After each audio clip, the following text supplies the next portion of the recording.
राधे राधे प्यारे साथियों, स्वागत है आपका प्रद्योत गुरुकुल में। मैं हूं प्रद्योत और आज आप सबके लिए फिर से लेकर आया हूं एक बेहतरीन प्रश्नोत्तरी।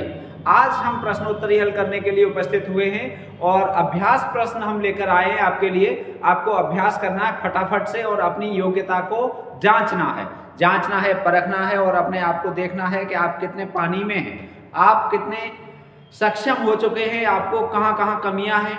हालांकि ये प्रश्नोत्तरी बहुत अच्छी है और आपकी परीक्षा के लिए बेहद खास भी साबित होने वाली है, तो इसमें आप अपने मूल्यांकन के साथ साथ अपनी तैयारी भी करेंगे। चलिए तो बिना किसी देर के आज की प्रश्नोत्तरी हम लेकर आए रीतकाल स्पेशल। रीतकाल स्पेशल प्रश्नोत्तरी आपके लिए आपके सामने है और रीतकाल पर आधारित ये क्लास रीतकाल से संबंधित महत्वपूर्ण प्रश्न लेकर आए हैं जो परीक्षा के लिए बेहद खास हैं। बिहार टीजीटी पीजीटी 6 to 8, ठीक है, उसके लिए बेहद खास हैं। UP TGT PGT LT grade और उच्चतर शिक्षा सेवा आयोग की परीक्षा के लिए।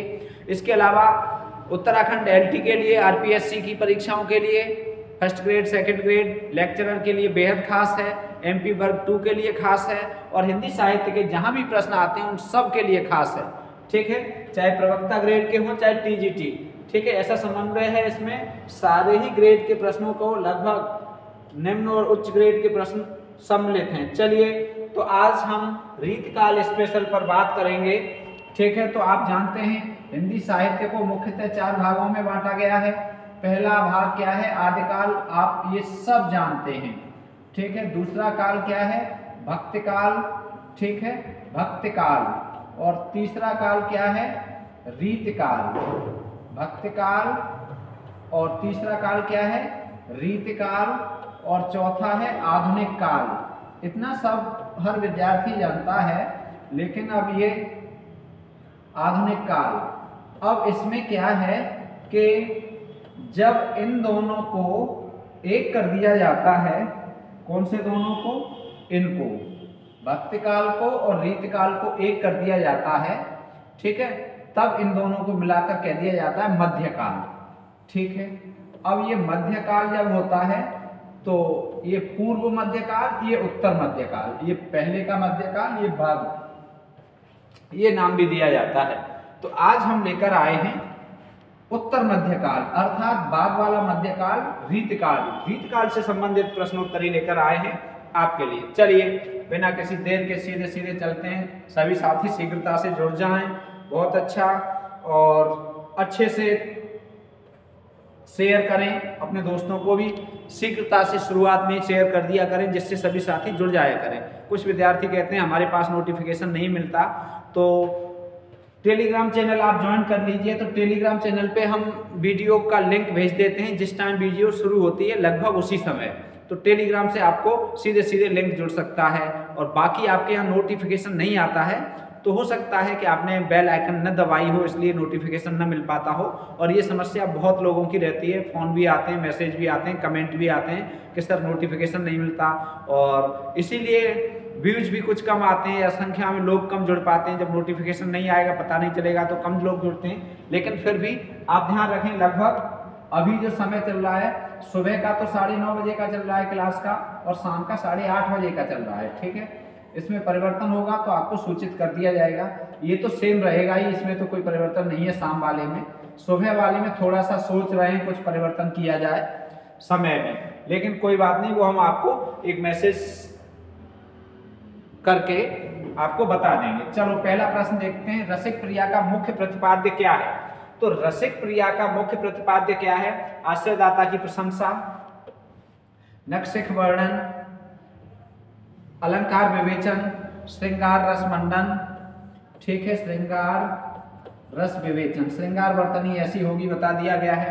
देखो रीतकाल में क्या था कि ज्यादातर ग्रंथ आश्रयदाताओं की प्रशंसा के लिए लिखे गए थे। राजा के यहाँ, जिस राजा के यहाँ कवि रहते थे उन राजाओं की प्रशंसा में ग्रंथ लिखते थे, तो ये इसका प्रतिपाद्य नहीं है। नक्सिक का मतलब होता है नाखून, पैर के नाखून से लेकर और सिर की चोटी तक, पैर के नाखून से लेकर सिर की चोटी तक नायिका के सौंदर्य का वर्णन नक्सिक वर्णन कहलाता है, तो ये नक्सिक वर्णन से भी संबंधित नहीं है। अलंकार विवेचन, जिन ग्रंथों में अलंकार से संबंधित वर्णन किया गया है वो अलंकार विवेचन कहलाते हैं। अब इसका मुख्य प्रतिपाद्य है श्रृंगार रस विवेचन। ठीक है। श्रृंगार रस विवेचन इसका मुख्य प्रतिपाद्य है, ठीक है, श्रृंगार रस विवेचन। और इसमें श्रृंगार रस, इसके पात्र पूछे जाएं किन के माध्यम से, तो राधा कृष्ण के माध्यम से श्रृंगार रस का विवेचन किया गया है। किसके माध्यम से किया गया है? राधा कृष्ण के विवेचन से, ठीक है। 16 प्रकाश की ये रचना है। कितने प्रकाश हैं इसमें? 16 है, ठीक है। 16 अध्याय हैं या 16 चैप्टर हैं। और किन की रचना है? ये तो बहुत साधारण है, ठीक है। रचना किसकी है ये आप कमेंट करिए, बहुत शानदार है। इसके रचनाकार कौन है? रसिक प्रिया के, ठीक है। और इसके साथ साथ रस प्रिया के रचनाकार कौन है? ठीक है, रसिक प्रिया के साथ आपको रस प्रिया भी याद आना चाहिए। रस प्रिया क्या है? कहानी है, ठीक है। ये हमने कहानी आपको बताई है। रस प्रिया और रसिक प्रिया, इन दोनों के रचनाकार आप कमेंट करके बताइए, ठीक है। ये कहानी भी बताइए, ये भी बताइए। तो रस प्रिया और रसिक प्रिया में अंतर समझते रहना, और इनसे संबंधित प्रश्न बहुत आता है, ठीक है। रस प्रिया का पात्र मृदंगिया, इतना पूछा जाता है और इतना गलत होता है, 80% से अधिक विद्यार्थियों का गलत हो जाता है मृदंगिया। और है काय का? रस प्रिया का, ठीक है। तो रस प्रिया कहानियों में हमने आपको बताई थी, बेहद खास कहानी है। चलो, रसिक प्रिया में कितने प्रकाश हैं? लोग अब ये प्रकाश बता दिए, प्रकाश फिर से आ गए। प्रकाश ही प्रकाश है, 16, 8, 10, 6। तो रसिक प्रिया में 16 प्रकाश हैं। कितने प्रकाश हैं? 16। प्रकाश बोले तो अध्याय, ठीक है। प्रकाश बोले तो अध्याय। अलग अलग ग्रंथों में अध्याय को नाम अलग अलग दिया गया है। कहीं सर्ग दिया गया है, किसी ने कांड दिया है, किसी ने प्रकाश दिया है, किसी ने समय दिया है। तो इससे आप कंफ्यूज न हो। नए विद्यार्थी कंफ्यूज होते हैं, पूछते हैं कि ये क्या होता है प्रकाश। बस नाम रखे हैं और इनके नाम वाली तर्क बाद में बात करेंगे। अब दूसरा प्रश्न हो गया, अब चलते हैं तीसरे प्रश्न पर, ठीक है। कविवर देव ने अलंकार निरूपण में किसे आदर्श माना? बहुत शानदार प्रश्न है। कविवर देव ने, देव, ठीक है, देव के नाम से कुछ याद आया? देव के नाम से कोई याद आया? देव के नाम से अंजलि याद आई कि नहीं आई? देव का और अंजलि का संबंध काय में है? अंजलि, शुद्ध वर्तनी ये है अंजलि की, ठीक है। अंजलि का अर्थ क्या होता है ये भी आपको पता होना चाहिए, पर्यायवाचियों में पूछा जाता है, ठीक है। उपहार, वैसे तो कई अर्थ होते हैं लेकिन एक उपहार भी होता है, ठीक है। चलो, देव अलंकार निरूपण ग्रंथ है। देव जन्म कहाँ हुआ था इनका? इटावा में। इटावा में कौन से स्थान पर हुआ था? ये आप जानते हैं, कुसमरा। और कुसमरा आजकल कहाँ है? वर्तमान समय में ये कुसमरा मैनपुरी में है, ठीक है। जब इनका जन्म हुआ था तब ये आ रहा था इटावा में, ठीक है। चलो, और इटावा के साथ साथ आजकल ये कुसमरा पड़ रहा है कहाँ? मैनपुरी में। बहुत शानदार कवि हैं देव, और बहुत अच्छा लिखा है देव ने। और यदि देव को आपने पढ़ा है, ठीक है, देव को आपने पढ़ा है तो ये औरंगजेब के बड़े पुत्र के, यहाँ पर औरंगजेब के बड़े पुत्र के आश्रयदाता भी रहे हैं, ठीक है। औरंगजेब के बड़े पुत्र के आश्रयदाता रहे हैं। बहुत लोगों के आश्रयदाता रहे हैं, बहुत जगह पर ये रहे थे, ठीक। लेकिन आप इसका नाम बताइए, औरंगजेब, इनके बड़े पुत्र का नाम बताइए। औरंगजेब के बड़े पुत्र का नाम क्या था? बताओ किन के आश्रयदाता रहे थे? आजम शाह। क्या नाम था? आजम शाह, इनके आश्रयदाता रहे थे ये, ठीक है। कुसमरा में जन्म हुआ था, इटावा के रहने वाले थे, ठीक। और भी कई लोगों के यहाँ, कुशल सिंह के यहाँ, उद्योग सिंह के यहाँ, सुजान बड़ी के यहाँ ये आश्रयदाता रहे थे। पूछा जाता है आश्रयदाता, ठीक है। कुशल सिंह के यहाँ रहे, ठीक है। उद्योग सिंह के यहाँ रहे, ठीक है। उद्योग और प्रद्योत में अंतर है, ध्यान रखना, ठीक है। उद्योग सिंह के यहाँ आश्रयदाता रहे। अब बताओ, कविवर देव ने अलंकार निरूपण में किसे आदर्श माना है? केशवदास को, चिंतामणि को, भूषण को या मतराम को? बताओ, ये बातें इतनी यहाँ कर ली, कुछ बातें अगले प्रश्नों में करेंगे। तो कविवर देव ने किसे माना है? कविवर देव ने किसे? केशवदास को अपना आदर्श माना है, ठीक है, अलंकार को। तीसरे प्रश्न का पहला विकल्प सही है। चलो चौथा, रामचंद्रिका कितने समय में लिखी गई? ये रामचंद्रिका किंवदंती ऐसी है, रामचंद्रिका किंवदंती ऐसी है कि रामचरितमानस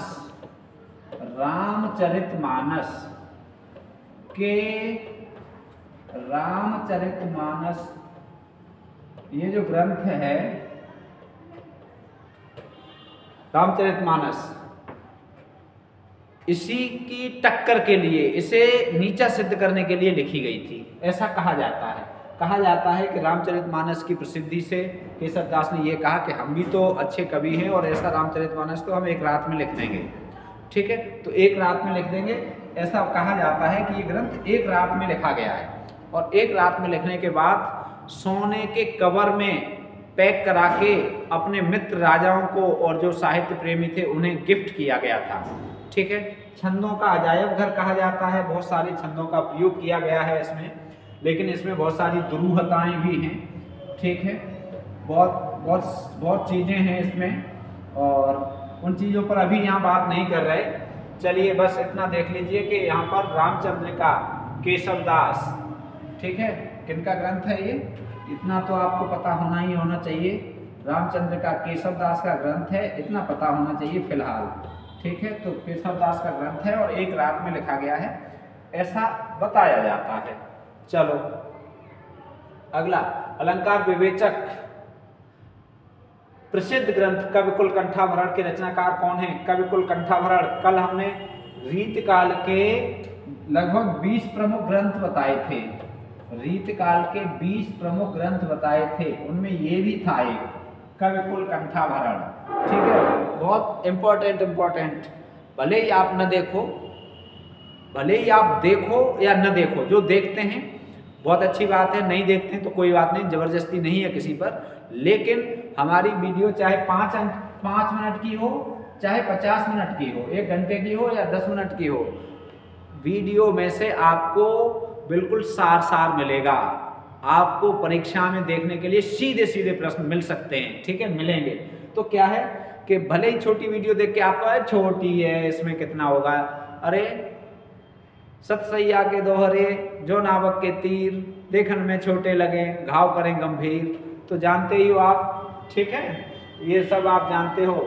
तो कम समय में ज़्यादा बात कहना, कम समय में ज़्यादा तथ्य देना। सुबह वाली क्लास तो बस कंटेंट वाली क्लास रहती है, कोशिश हम करते हैं वो 10 मिनट के आसपास रहे, 5 मिनट से 10 या 15 मिनट के बीच में ही लगभग वो क्लास रहती है, समय भी ज़्यादा नहीं रहता है। लेकिन उस क्लास में आपको आज भी हमने छायावाद पर आधारित बहुत अच्छा कंटेंट आपको दिया है, कहीं नहीं मिलेगा। जो किताबें आप पढ़ रहे हैं उनमें वो नहीं मिलेगा। जो किताबें आप पढ़ रहे हैं उसमें हमने कई कंटेंट ऐसे दिए, कई तथ्य ऐसे दिए जो उन किताबों में आपको नहीं मिलेंगे। ठीक है, तो किताबें, अच्छी किताबें, मानक किताबें और उनका सार हम आपको देते हैं, भले ही छोटी वीडियो हो, आपको देखनी चाहिए। बहुत अच्छी बात है, आपको देखनी चाहिए। ठीक है, देव घनानंद केशव दूल्हा, तो ये दूल्हा का है, दूल्हा को दूल्हा कहा जाता है, अन्य कवियों को बाराती कहा जाता है। ठीक है, अलंकार विवेचक प्रमुख ग्रंथ कविकुल कंठाभरण के रचनाकार कौन है? तो दूल्हा है। ठीक है, चलो भाई ये हो गया। अगला देखते हैं, रीत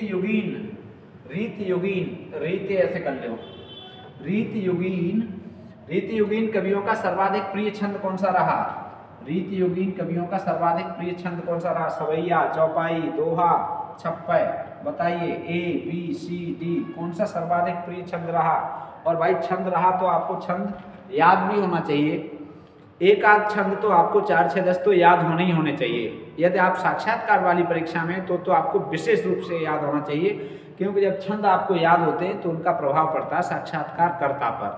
कविताएं, छंद, ठीक है, दोहे, पद, कवित्व, ये याद होंगे तो आपकी भाषा शैली, आपका पढ़ाने का ढंग सबको अच्छा लगेगा। आप जब भी बोलेंगे कोई भी छंद, ठीक है, तो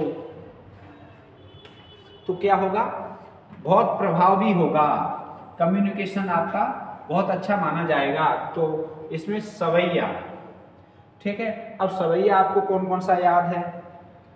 सवैया आपको कोई याद है? आपको कोई सवैया याद ना हो तो रसखान के सवैया बहुत प्रसिद्ध हैं।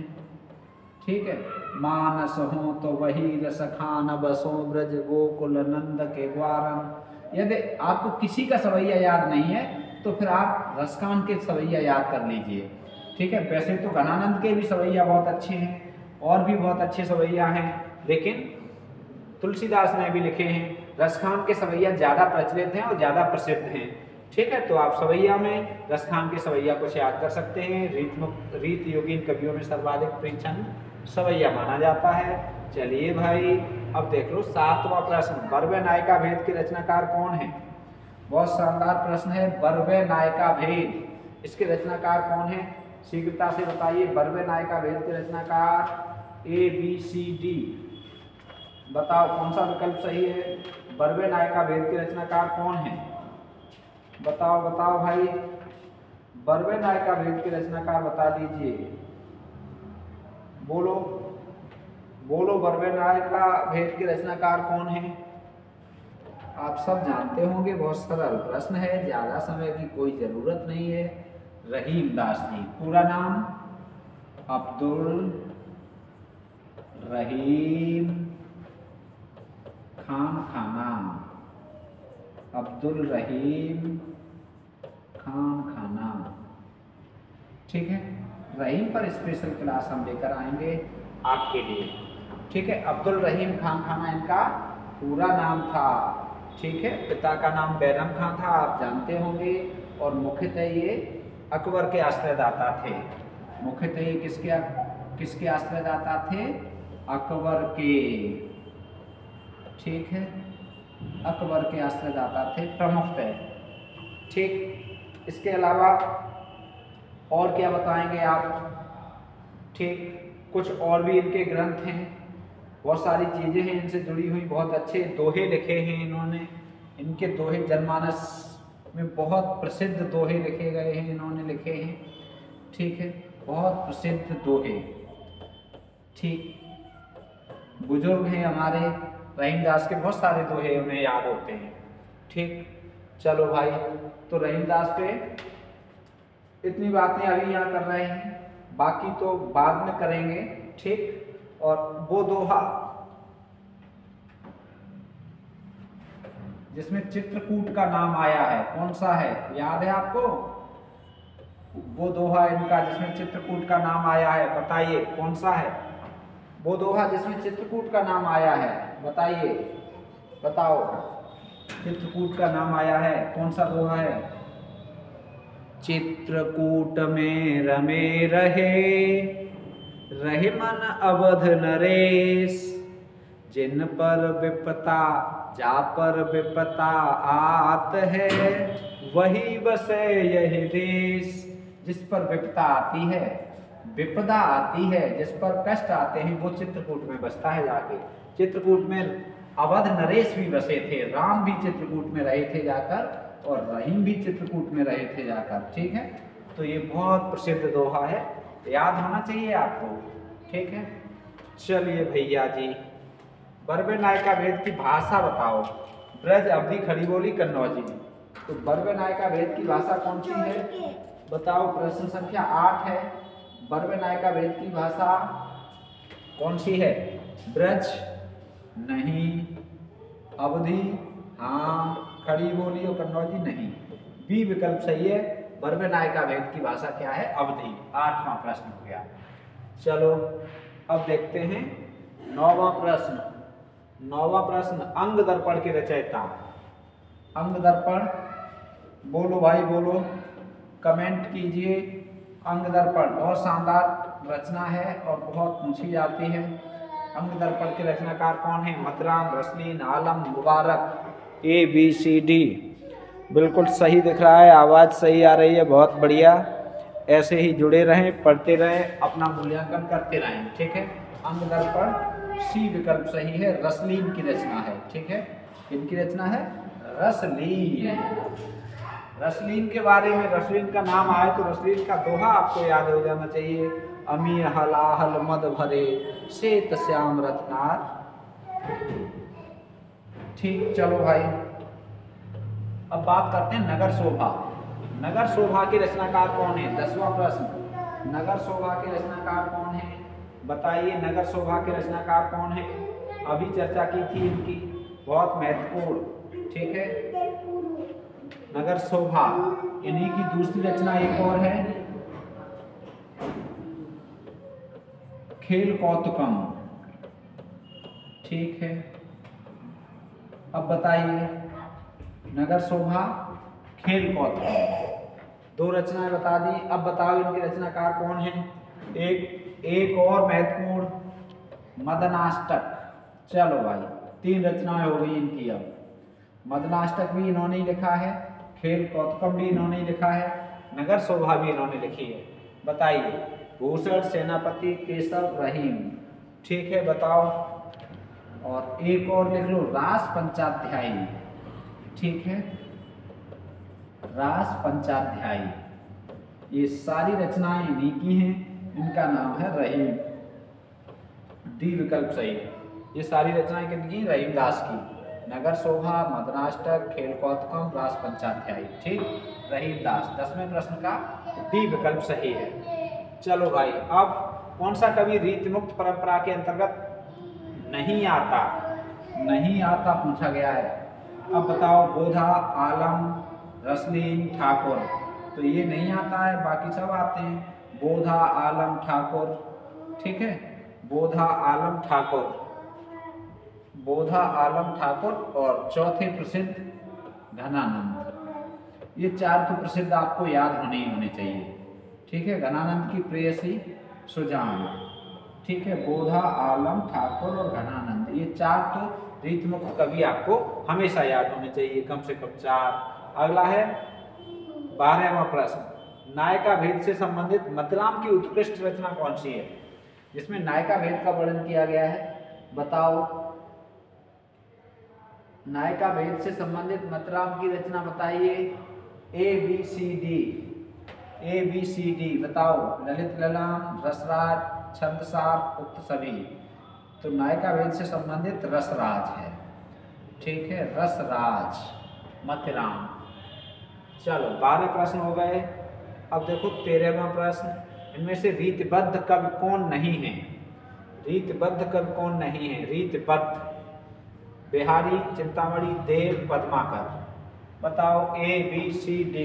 13वां प्रश्न, रीतिबद्ध कौन से नहीं है? बताओ कौन से नहीं है? बिहारी कैसे हैं? बिहारी लाल रीत सिद्ध हैं, बिहारी लाल रीत सिद्ध हैं। ठीक है, बिहारी लाल, बिहारी सब सही लिखी है, 719 दो है।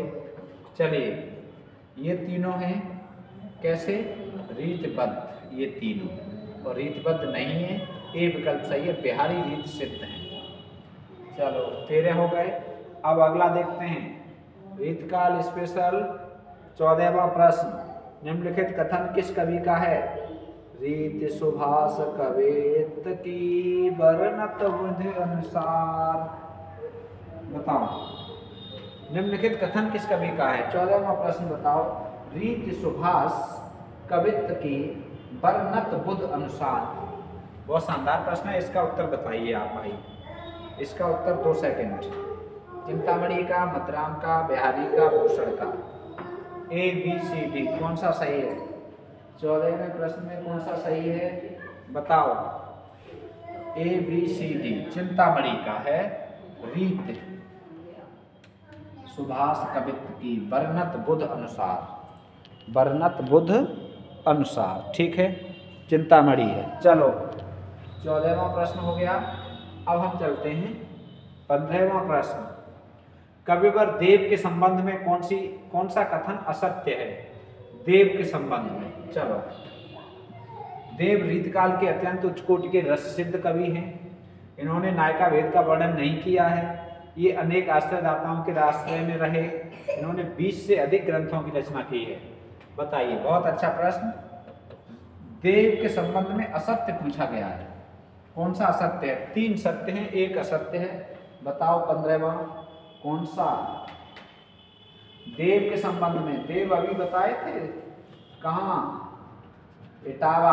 परीक्षा में तो इटावा ही पूछा जाता है, तो हम इटावा ही याद रखेंगे। ठीक है, परीक्षा में इटावा पूछा जाता है तो हम इटावा ही याद रखेंगे। चलो बताओ।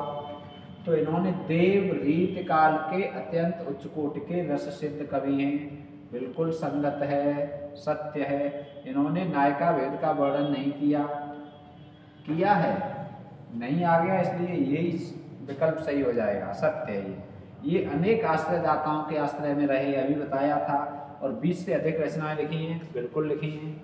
ठीक है, तो बहुत शानदार प्रश्न। 15वां विकल्प सही है बी, विकल्प सही है बी। अगला देखो 16वां देखो। चलिए भाई देखते हैं। कवि को देन न चहे विदाई, कवि को देन न चहे विदाई, पूछे केशव की कविताई। उपरोक्त पंक्तियों में केशव के संबंध में ज्ञात होता है कि केशव दास मितव्ययी थे, कि केशव दास के आश्रयदाता, केशव के आश्रयदाता कंजूस प्रवृत्ति के थे। केशव का काव्य कठिन या ध्रुव था, इनमें से कोई नहीं। इन पंक्तियों से क्या आशय है बताइए। तो इन पंक्तियों का आशय क्या है? ये कहा जाता है कि यदि किसी को विदाई देना चाहते हो तो केशव की कविता पूछ लो, और जब किसी की कविता पूछी जाएगी आसान होगी तो हर कोई बता देगा, जब आसान नहीं होगी तब कोई नहीं बता पाएगा। इसका सीधा मतलब ये है कि केशव की कविता दुरूह है, केशव की कविता दुरूह है।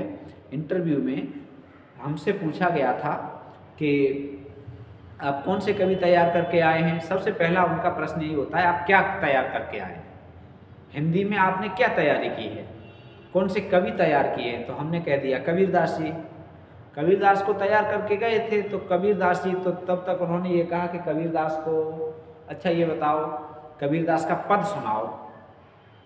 तो पद तो हम तैयार करके ले गए थे, कबीरदास के कई पद हमें याद थे, तो हम सुनाने के भी तैयार थे। तब तक एक दूसरे एक्सपर्ट थे, उन्होंने ये कहा कि दोहे सुनाओ, पद सुनाओ। तो हमने कहा बिल्कुल कबीरदास की सुना या किसी के और के। अच्छा और किस किस के याद हैं आपको? मैंने कहा केशव दास के याद हैं।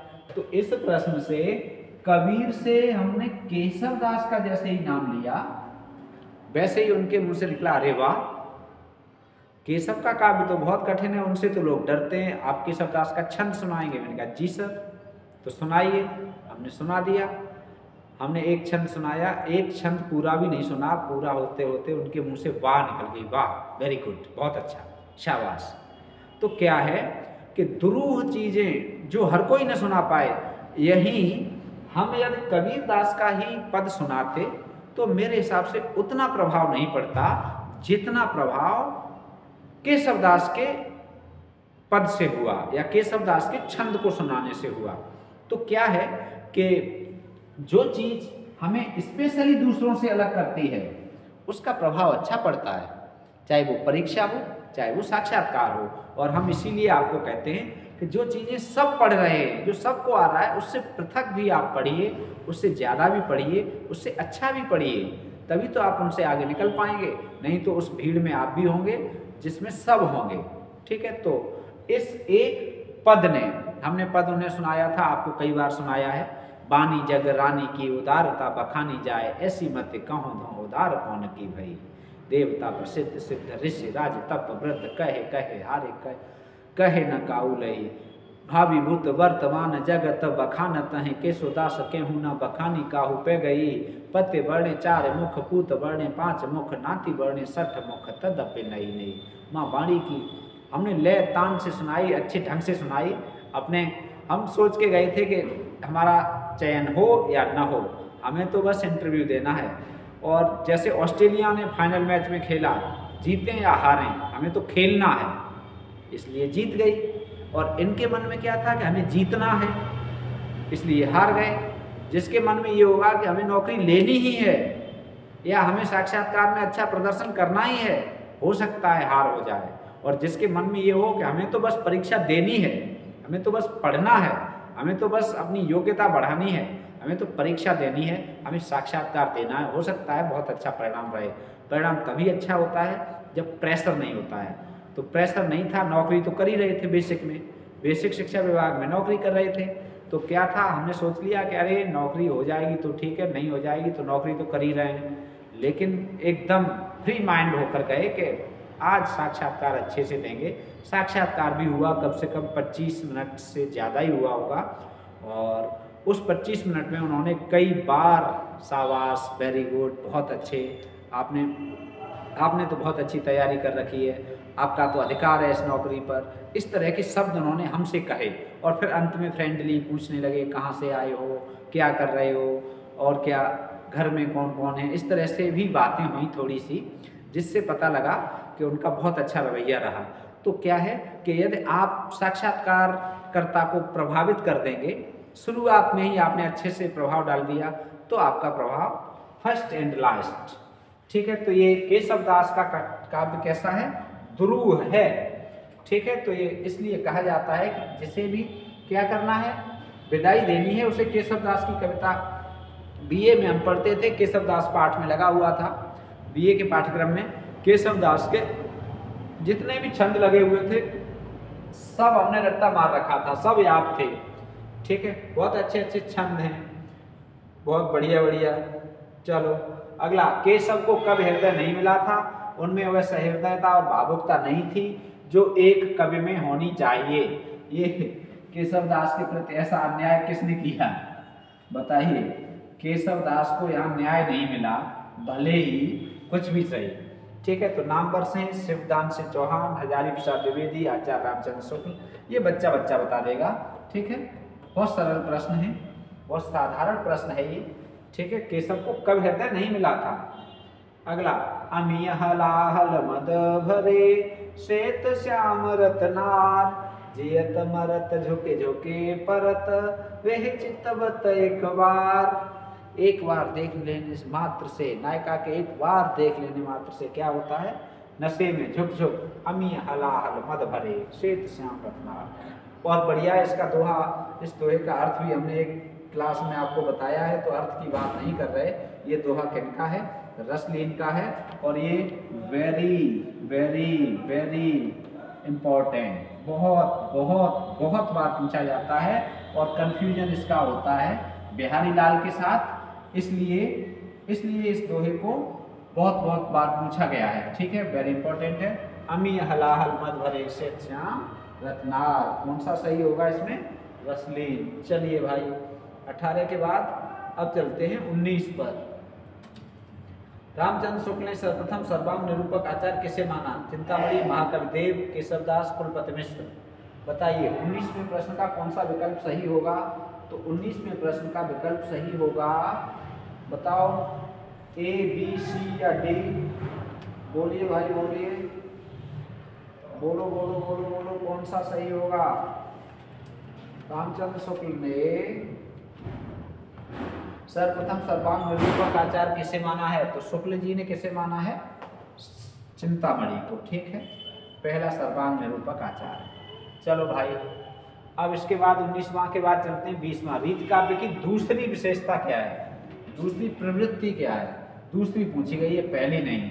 श्रृंगारिकता, भक्ति भावना, नीतिपरक, अलंकार निरूपण। बताओ, बहुत शानदार प्रश्न है, बहुत अच्छा प्रश्न है। ए बी सी या डी, रीत काव्य की दूसरी प्रवृत्ति, रीत काव्य की दूसरी प्रवृत्ति है अलंकार निरूपण। ठीक है, डी विकल्प सही हो जाएगा। अब दूसरी है तो पहली कौन सी है, पहली है श्रृंगारिकता। ठीक है, श्रृंगार पहले नंबर पर और अलंकार निरूपण दूसरे नंबर पे आएगा। चलो अगला देखते हैं 21वां। भूषण बिनु न बिराजई, कविता बनिता मित। बताइए क्या है, किसने लिखा है, इसकी पहली पंक्ति क्या है, पहली पंक्ति क्या है इसकी, बताओ बताओ, पहली पंक्ति क्या है, बताओ बताओ, पहली पंक्ति कौन सी है। यद्यपि सुजाति सुलक्षणी, सुवर्ण सरस सुवेत। यद्यपि सुजाति सुलक्षणी, सुवर्ण सरस सुवित। भूषण बिनु न विराजई, कविता वनिता मित। कविता वनिता मित बिना आभूषणों के सुशोभित नहीं होती। ठीक है। जैसे सुंदर स्त्री हो, सुंदर लक्षणों वाली हो, सुंदर गुणों वाली हो, सब कुछ अच्छा हो, लेकिन वो बिना आभूषणों के सुशोभित नहीं होती, वैसे ही कविता भी नहीं। तो ये किसका कथन है? केशवदास का है, बहुत प्रसिद्ध है, अलंकारवादी आचार्य थे। बहुत शानदार प्रश्न है। 21वां हो गया। 22वां, रीतबद्ध कहा गया।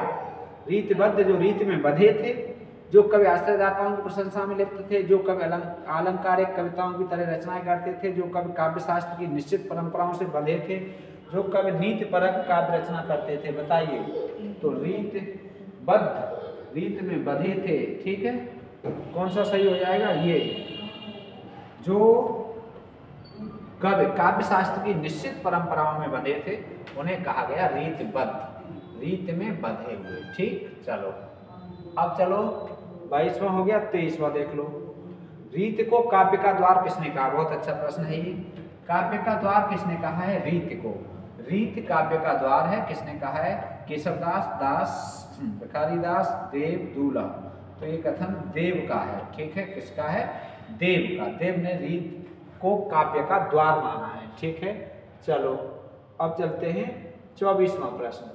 रीत शब्द का सही अर्थ है काव्यांग निरूपण। रीत शब्द का अर्थ बहुत पूछा जाता है। काव्यांग निरूपण, अलंकारिक रचना, काव्य रचना का स्वच्छंद पद्धत, श्रृंगार प्रधान कविता। बताओ 24वां प्रश्न कौन सा विकल्प सही होगा? इसका कौन सा सही होगा? बताओ 24वां। रीत का अर्थ क्या है? पहला ही सही हो जाएगा, काव्यांग निरूपण, ठीक है। पहला विकल्प सही है, काव्यांग निरूपण। रीत का अर्थ क्या है? काव्यांग निरूपण। अगला चलो भाई 25वां प्रश्न। जो लक्षण ग्रंथों की रचना न कर सका, जो लक्षण ग्रंथों की रचना न कर श्रृंगारिक एवं नीतिपरक रचनाओं में प्रवृत्त रहे, उन्हें कहा गया श्रृंगारी कवि, रीत सिद्ध कवि, रीतबद्ध कवि, रीत मुक्त कवि। बताओ, तो उन्हें क्या कहा गया? रीत मुक्त कवि कहा गया, ठीक है। इन्होंने लक्षण ग्रंथों की रचना नहीं की, श्रृंगार रस की रचना की, ठीक है। रीत मुक्त कवि। कौन सा हो गया? 25वां। अब देखो 26वां। जिन कवियों में मूलतः संस्कृत के लक्षण ग्रंथों पर आधारित लक्षण ग्रंथों के प्रलयन में प्रवृत्त रहे, उन्हें कहते हैं रीत सिद्ध। मुख्यतः यहाँ ये बात है, ऐसे आप समझिए, जिन्हें रीत की जानकारी थी उन्होंने रीत ग्रंथ नहीं लिखे, लेकिन रीत की जानकारी अपने श्रृंगारिक ग्रंथों में उपयोग में लाए। अर्थात बिहारी लाल जैसे कवि जिन्होंने रीत की जानकारी का उपयोग तो किया, लेकिन अलग से रीत ग्रंथ नहीं लिखे, उन्हें कहा गया रीत सिद्ध कवि, ठीक। चलो अब देखो 27वां। रीत काल का सम्यक प्रवर्तन श्री केशवदास, श्री केशवदास, वाह भाई, श्री केशवदास द्वारा भक्ति काल में ही हो गया था। यह कथन किसका है? यह कथन किसका है? बहुत शानदार कथन है। रीत काल का सम्यक प्रवर्तन श्री केशवदास द्वारा भक्ति काल में ही हो गया था, ठीक है। ये कथन है, इन्वर्टेड कॉमा में लिखा हुआ है, ठीक। उद्धरण चिन्ह लगे हुए हैं, ये यहाँ से यहाँ तक। तो ये कथन किसका है? आचार्य रामचंद्र शुक्ल का, राम कुमार वर्मा का, वासुदेव सिंह का या विश्वनाथ प्रसाद मिश्र का, ठीक है। तो श्री लगा के लिखा है, बहुत सम्मान दे के लिखा है, श्री यहाँ भी लगा है, श्री विश्वनाथ प्रसाद मिश्र, ठीक है। और याद रखो यहाँ से तो इस तरह से याद रख लेना, मिश्र जी ने ये कहा है, श्री विश्वनाथ प्रसाद मिश्र ने, कि रीत काव्य का सम्यक प्रवर्तन केशवदास द्वारा भक्ति काल में ही हो गया था। भक्ति काल में ही केशवदास ने रीत काल का प्रवर्तन कर दिया था।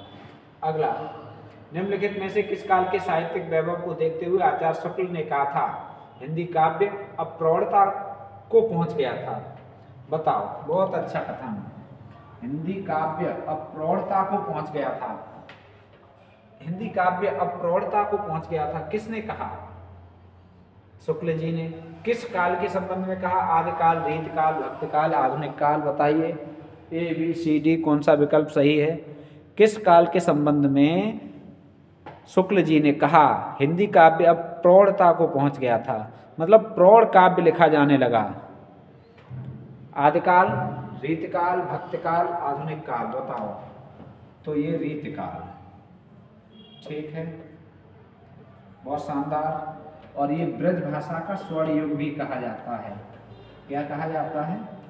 ब्रज भाषा का स्वर्ण युग, ठीक है, स्वर्ण युग